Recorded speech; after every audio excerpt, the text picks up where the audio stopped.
Zoom episode kali ini akan membahas seputar dunia mistis, tapi bukan tentang penelusuran. Ini tentang sesuatu yang harus diketahui oleh semua masyarakat. Liwung sedulur subung, waduh ini saya lagi bakal mau ketemu seseorang yaitu di kantin Cirebon. Ini kantin Cirebonnya. Ini kantin Cirebon tuh berdiri dari 2016 dan yang punyanya nih orang hebat dan saya pengen silaturahmi sama dia, saya pengen nanya perihal hukum sama dia. Come on. Hukum seperti apa yang akan ditanyakan oleh Choi Miracle? Ikuti terus penelusuran Zoom. Assalamualaikum. Ada Mas Amal? Ada. Saya bikin sebelum ya.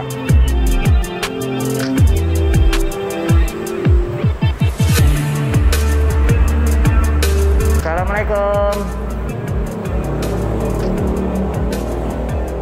Ini orangnya di dalam. Nanti saya coba. Oke. Assalamualaikum. Ini sore nih baru mampir nih. Oke, masuk. Ayo. Waduh, ini tempatnya enak juga nih. Wah, biasa aja. Oh, ini ada tulisan keren banget. Lihat. Jangan lupa mapan. Jadi buat jomblo-jomblo kudu mapan dulu nih ya. Ya. Aduh. Kemana aja nih? Ada aja Mas Amal. Saya buka masker nggak apa-apa ya? Ya, buka. Masker aja. Buka masker aja. Buka masker aja. Ngap-ngap ya. Tadi udah order kopi di depan. Dan sebenarnya pengen ngobrol-ngobrol. Oke.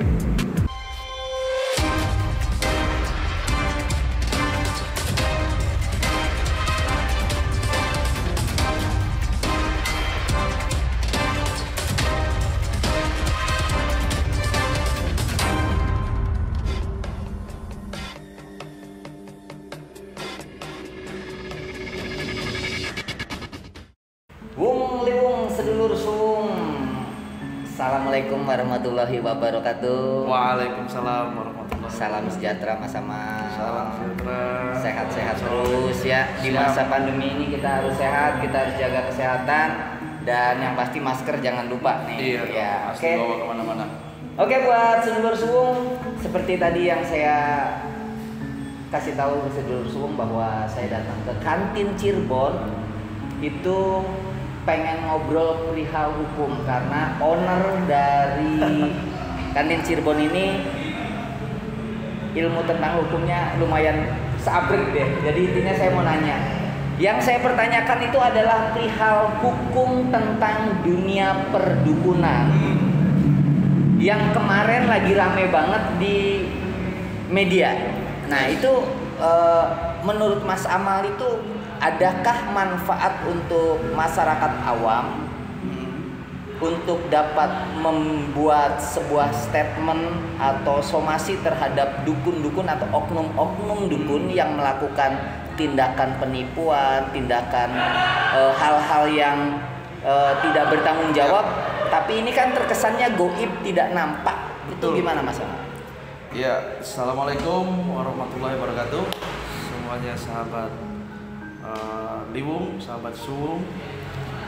Jadi yang selalu disampaikan oleh Ocoy, kalau ada persoalan hukum maka kita harus diskusi dan kita duduk untuk mencapai satu pemahaman yang utuh. Iya, betul. Oke.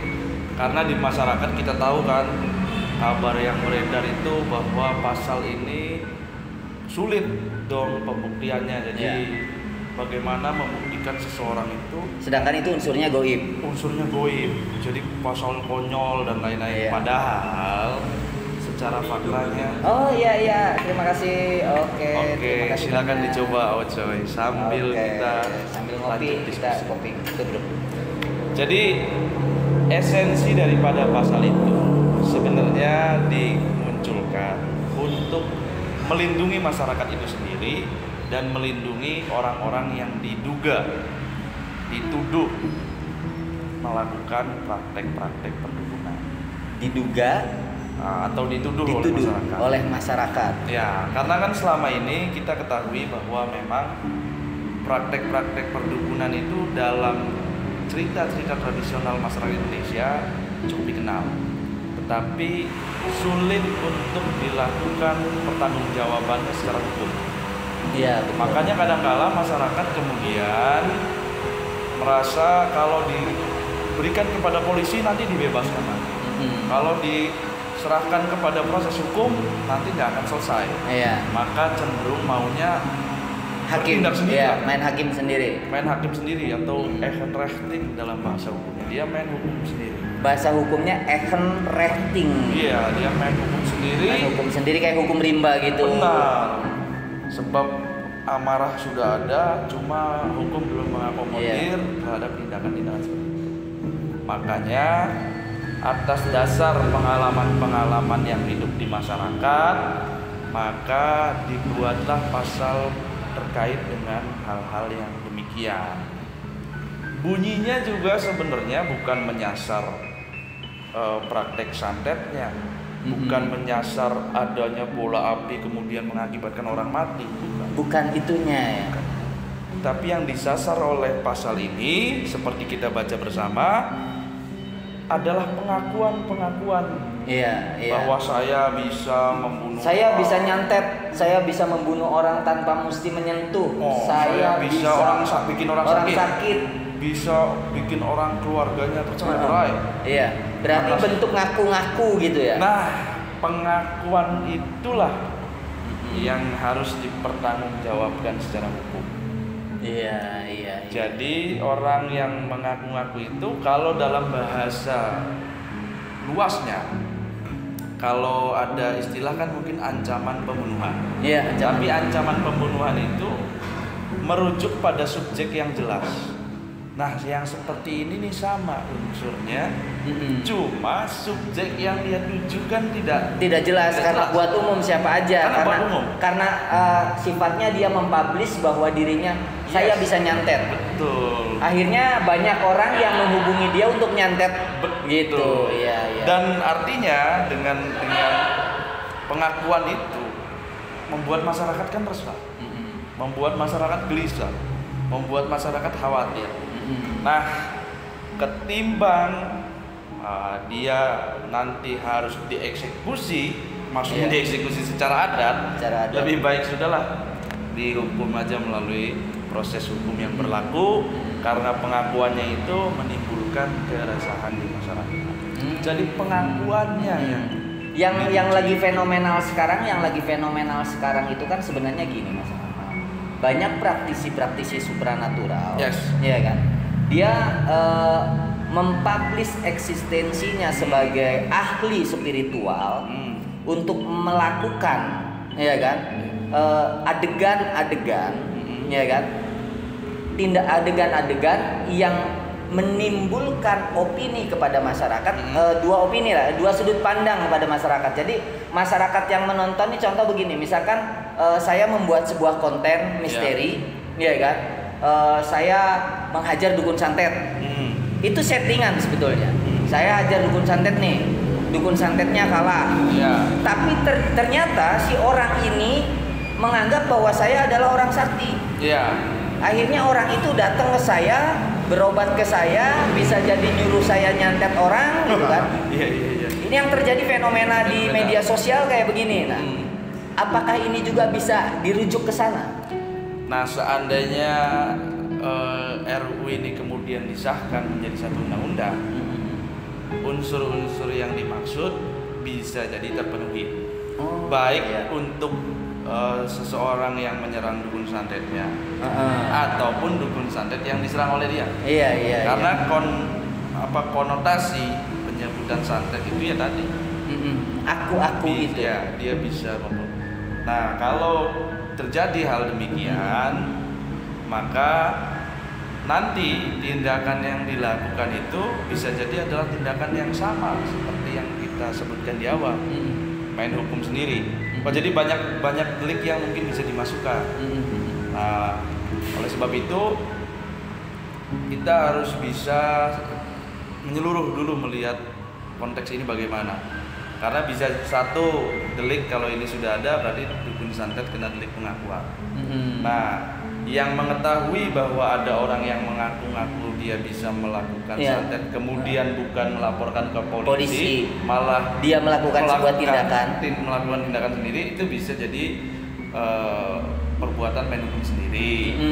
Atau bisa jadi ternyata satu skenario untuk melakukan tadi, menggiring orang supaya mau memakai jasanya, memakai itu. Itu bisa jadi unsurnya masuk ke dalam unsur penipuan. Tapi itu menyeluruh. Dalam konteks yang dimaksud harus melihatnya itu step by step, perlahan-lahan, supaya tadi fakta hukum yang hendak diurai sesuai dengan apa yang memang terjadi di sini.